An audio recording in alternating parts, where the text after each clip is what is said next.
Bonjour à tous et bienvenue dans ce nouvel épisode de l'Iprono, j'espère que vous allez bien. Aujourd'hui on se retrouve pour l'épisode numéro 6.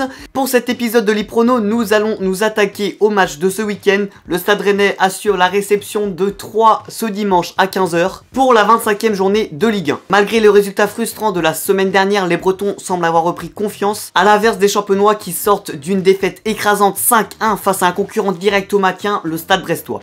Les Hermines se classent donc 5e avec 37 points après la défaite contre Paris et à seulement 2 longueurs de la 10e place. Victoire obligatoire donc contre Troyes pour ne pas être distancés des places européennes. Les Troyens sont tout de même à la 16e position, sachant qu'ils ont remporté uniquement 5 matchs cette saison, mais sont aussi à un seul point de la dernière place. Un sursaut est donc attendu de leur côté pour le maintien. Ce sera aussi l'occasion de voir s'affronter l'une des meilleures défenses de ce championnat qu'est le Stade Rennais, avec moins d'un but encaissé par match, face à l'une des pires attaques, Troyes, avec 0,9 buts par rencontre. Vous savez maintenant dans l'Iprono on vous donne les cotes de chaque rencontre. Pour ce qui est de ce match, Parion Sport cote la victoire rennaise à 1,45 et celle de Troyes à 7. Le cadre est posé, maintenant passons à la composition des deux équipes. Concernant le Stade Rennais, on va juste évoquer avant les blessés. Flavien Tay et Jérémy Doku sont toujours blessés mais pourraient revenir très prochainement, 1 à 2 semaines. Leslie Ugochukwu qui lui est encore absent pour 3-4 semaines et Jérémy Gélin qui lui n'a toujours pas de date de retour.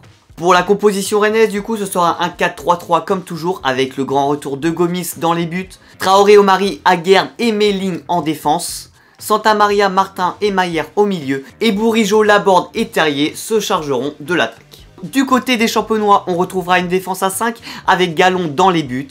Ensuite en défense, Rami, le champion du monde, Salmier, Palmer Brown. En milieu, Kwame, Chaverlin, Tardieu, Conté et Ripard. Et en ligne d'attaque, Baldé et Rodriguez. Donc voilà pour les compositions, maintenant place à la rencontre, c'est parti. Donc voilà, nous voilà pour la rencontre Stade Rennais 3. Pour parler un petit peu du match aller entre les Stag 3 et le Stade Rennais, les deux équipes s'étaient séparées sur un score nul de 2 partout, avec notamment des buts de Naïef Aguerd et Martin Terrier pour les Rennais. Le match va pouvoir commencer entre les deux équipes à l'engagement. Et voilà, le Stade Rennais qui débute avec ce ballon dans les pieds et qui vont faire tourner avec Martin. Voilà, Martin pour Martin Terrier. Martin Terrier encore une nouvelle fois. Et l'Iprono, quel match pronostiqué incroyable entre le Stade Rennais et le Paris Saint-Germain la semaine dernière. Avec un scénario incroyable. Et encore, Lovro-Mayer peut-être la frappe et c'est repoussé par le gardien de Troyes. Et donc s'il y avait à retenir de cette rencontre au match aller, c'était de surtout se méfier des coups de pied arrêtés des Champenois qui avaient marqué sur corner, notamment par l'intermédiaire de Rami. Donc voilà, le corner là joué pour le Stade Rennais avec Lovro-Mayer peut-être, et non c'est récupéré par les Champenois sans difficulté. Et voilà, Baldé qui a ce ballon et qui se retrouve en 1v1. Et peut-être il va tenter la frappe et c'est repoussé par Gomis, voilà. Fallait s'imposer là absolument et pas prendre de but à la 11e minute. Repoussé par la défense rennaise et Gaëtan Laborde peut-être qui va tenter un truc peut-être au milieu pour Mayer une nouvelle fois. Peut-être jouer en 1-2. Non, Mayer et il obtient une faute et carton jaune. Carton jaune logique. Coup franc obtenu et ça va être frappé par Bourigeaud il me semble. Et Bourigeaud, un milieu de terrain qui a toujours pas pris de décision sur son avenir. Et voilà, le coup franc qui était repoussé peut-être. Bourigeaud, Laborde récupéré par les Rennais, Martin Terrier. Et Laborde encore sur ce ballon. Pour Jonas Martin, Santa Maria, peut-être la frappe. Et le but rennais, voilà, 1-0. Deuxième fois dans cette émission que le Stade Rennais ouvre le score. Avec l'incroyable scénario de la semaine dernière. Et maintenant, cette semaine, encore une nouvelle fois, 1-0 pour le Stade Rennais. On est à je sais plus quelle minute du match. J'ai pas fait attention à ça. Et on voit récupérer une nouvelle fois la passe de Terrier, me semble, pour Santa Maria. Et Santa Maria qui la met au fond. Faut pas se laisser déconcentrer parce qu'on se rappelle que au match aller, on a encaissé 2 buts d'un coup sur un coup à la 38e et une autre 2 minutes plus tard. Donc attention à la déconcentration. Et ça serait bien d'avoir pronostiqué une victoire rennaise sur ce match encore une nouvelle fois. Qu'on fasse doubler peut-être le coup du chapeau la semaine prochaine. Et Bourigeaud pour Martin de l'autre côté. Il change de côté. Et là, faut trouver des solutions parce que il se retrouve un peu en 1v je sais pas combien, mais il y avait beaucoup de monde. Et Méling, Birger Méling pour Jonas Martin une nouvelle fois. Laborde pour Méling. Il est pas hors jeu. Et il va tenter le centre. Le centre est pour Bourigeaud. Et pour... Oh lolo. Oh oui, oui. Oh, mais 2-0 pour le Stade Rennais. Mais c'est quoi? Attends. Alors là, va falloir qu'on se mette d'accord sur l'action, qu'on arrive à analyser un petit peu. Parce que là, c'était cafouillage. Il me semble que c'est Gaëtan Laborde qui la met. On regarde un petit peu, donc il y a eu un centre un peu repoussé, Gaëtan Laborde s'est repoussé et le gardien, voilà, très grosse erreur hein, de Galon. Le gardien qui repousse ce ballon, qui la capte pas. Et quand tu fais cette erreur, bah bien sûr il y a Gaëtan Laborde qui est là pour la reprendre et la mettre dans le but. Voilà, c'est un scénario plutôt intéressant hein, ce qui nous propose les Rennais. 2-0 avant la mi-temps. Et là il y a encore le temps hein, d'en mettre, de s'installer un petit confort avec peut-être un 3-0, un 4-0, à voir. Gomis, parfait. Parfait cette passe, attention un peu au niveau des passes hasardeuses hein. Alors, attention au niveau des passes les Rennais parce que c'est sur des erreurs comme ça qu'on peut perdre. Et Rodriguez qui va tenter la frappe et non, sans difficulté, Melling qui obtient ce ballon et ça va être là, la mi-temps tout de suite je pense. 3 qui va repousser ce ballon, c'est sifflé, voilà, mi-temps. 2-0 à la mi-temps, plutôt bon pronostic, plutôt bon scénario de notre côté. Pas de surprise pour le moment, on joue bien, on impose notre jeu. On se retrouve donc pour la seconde période tout de suite. Et donc voilà, seconde période. 3 à l'engagement. Faut qu'ils se réveillent s'ils veulent revenir au score.